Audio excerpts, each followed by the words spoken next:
This video is a brief review of our study we have just completed in the book of Romans. Just a brief review of what we've studied in the book of Romans. You may remember in one of the earlier videos I said there are 5 sections in my study of the book, 5 sections in the book of Romans. I want to go over those with you in this brief review. The first section, the problem is sin. Romans chapter 1, 2, and up to chapter 3, verse 23. You know, before having a good understanding of God's solution, it is necessary to have a good grasp and conviction of our sin. I say our sin because Paul doesn't leave anyone out. In the first 3 chapters of Romans, Paul documents the problem in the human race, and it is sin. Starting in chapter 1, verse 18, all the way over to chapter 3, verse 23, Paul issues the indictment that we are all guilty of sin. Jew or Gentile, male or female, whatever nationality or bloodline, sin is our problem. Romans 3:23, all have sinned and do fall short of the glory of God.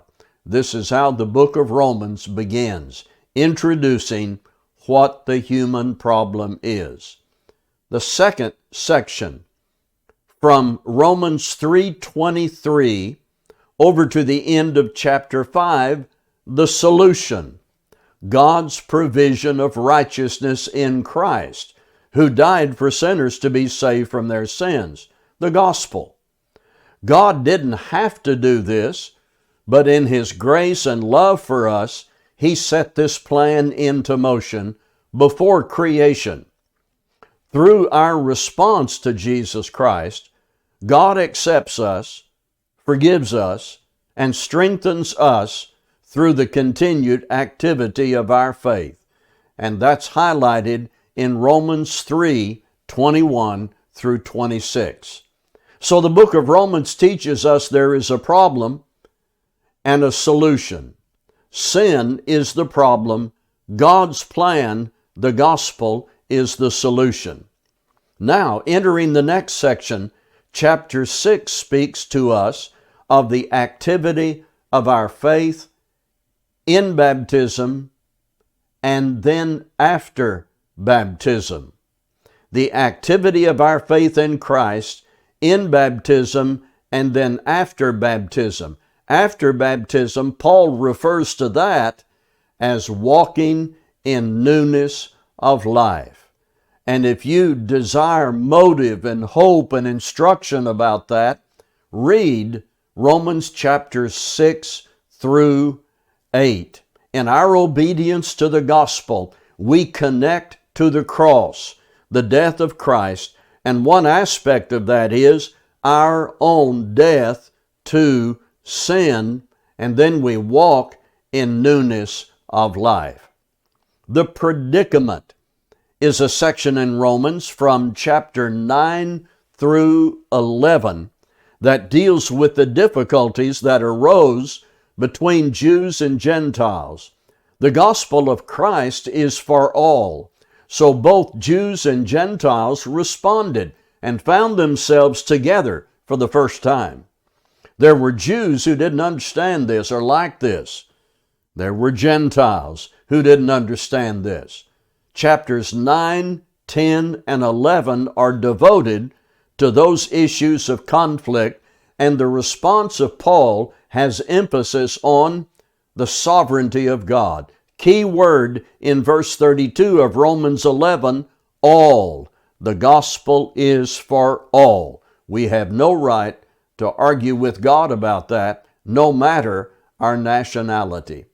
Then, the final section of Romans is about the practice of righteousness, the obligations, relationships, and principles that must operate in the lives of Christians on a daily basis. Romans 12, verse 1, over to the end of the book of Romans in chapter 16, verse 27.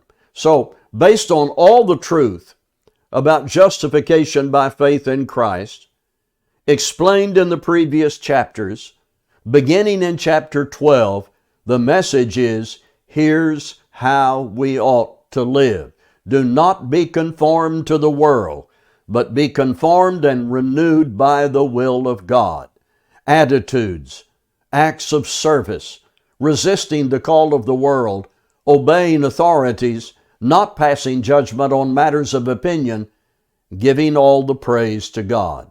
That's the final section in Romans, and it's all about how God's people should live. So Paul wrote in good, simple sequence, and this emerges clearly when you read and study the book of Romans. Next, I'm going to the book of Daniel. So there'll be another playlist on my channel you're going to need to look for. I'll try to make that clear. But now that I have finished Romans, the next study will be from the book of Daniel. Thank you so much for joining us in these videos.